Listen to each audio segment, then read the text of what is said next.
नमस्कार, insider live देख रहे हैं आप। मेरा नाम है काजल तिवारी। बिहार भाजपा में आयातित नेताओं का बोलबाला बढ़ता जा रहा है। भारतीय जनता पार्टी, जो कभी अपने कार्यकर्ताओं को आगे बढ़ाने के लिए जानी जाती थी, अब दूसरे दलों से आए नेताओं को तरजीह दे रही है। पहले भाजपा में ये कहावत मशहूर थी कि एक साधारण कार्यकर्ता भी मेहनत करके बड़ा पद पा सकता है, लेकिन अब ऐसा लगता है कि ये मान्यता बदल रही है।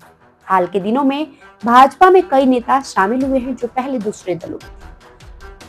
इन नेताओं को पार्टी में शामिल होते ही बड़े पद दिए गए हैं। कृष्ण कुमार मंटू हाल ही में मंत्री बने हैं।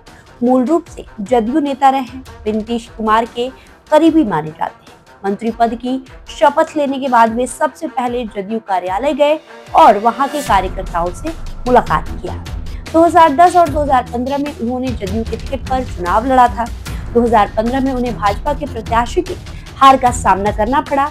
2020 में जब नीतीश कुमार एनडीए में शामिल हुए तो अमनौर सीट भाजपा के खाते में आ गई। नीतीश कुमार के कहने पर भाजपा ने मंटू को पार्टी में शामिल कराया और उन्हें उम्मीदवार बनाया। अब वे भाजपा कोटे से मंत्री हैं। विजय मंडल का राजनीतिक सफर कई दलों से होकर गुजरा है। उन्होंने 1995 में आनंद मोहन की पार्टी बिहार पीपुल्स पार्टी से चुनाव जीता था। 2000 में राजद ने उन्हें टिकट नहीं दिया तो वे निर्दलीय चुनाव लड़े और जीत गए। बाद में राष्ट्रीय जनता दल ने उन्हें फिर से पार्टी में शामिल कर लिया और उन्हें मंत्री बनाया। 2005 में वे भाजपा के प्रदीप कुमार सिंह से भी हार गए। 2009 में लोजपा के टिकट पर उपचुनाव जीता। वही 2015 और 2020 में भाजपा के टिकट पर सिकटी से चुनाव जीते। अब उन्हें राज्य कैबिनेट में जगह मिली है। अब उन्हें राज्य कैबिनेट में जगह मिली है। अगला नंबर पे है सुनील कुमार। सुनील कुमार नीतीश सरकार में मंत्री हैं। पहले जदयू में थे। वे बिहार शरीफ से 4 बार विधायक रह चुके हैं। उन्होंने अपने राजनीतिक जीवन की शुरुआत जदयू से की थी और अब भाजपा में शामिल होकर मंत्री पद प्राप्त किया है। इसके बाद हम बात करेंगे भीम सिंह की। भीम सिंह ने जनता दल और समता पार्टी के गठन में अहम भूमिका निभाई। वे नीतीश कुमार की करीबी रहे। बाद में वे राजद में शामिल हुए और फिर जदयू में गए। 2015 में वे भाजपा में शामिल हो गए और अब वे राज्यसभा सांसद हैं।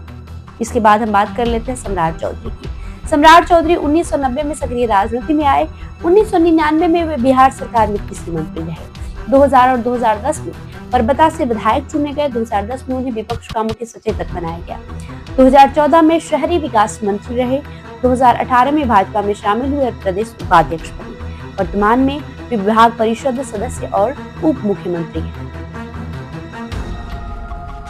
इसके बाद हम बात करते हैं शंभू पटेल की। शंभू पटेल पहले जदयू में थे। श्याम रजक से मतभेद के बाद उन्होंने जदयू छोड़ दिया और भाजपा में शामिल हो गए। 2022 में भाजपा ने उन्हें राज्यसभा भेजा। ऐसे में साफ है कि बिहार भाजपा में बाहरी नेताओं का प्रभाव बढ़ रहा है। बदलाव पार्टी की रणनीति का हिस्सा है या फिर संयोग, ये तो वक्त ही बताएगा, लेकिन इतना तय है कि ये बदलाव बिहार की राजनीति को प्रभावित करेगा। भाजपा के पुराने कार्यकर्ता इस बदलाव को कैसे देखते हैं, ये भी एक महत्वपूर्ण सवाल है। क्या ये बदलाव पार्टी के लिए फायदेमंद होगा या नुकसानदेह, ये भी आने वाला समय ही बताएगा। बहरहाल आपका इस वीडियो पे जो भी राय होगा हमें कमेंट बॉक्स में लिखकर जरूर बताएं। बहुत बहुत शुक्रिया।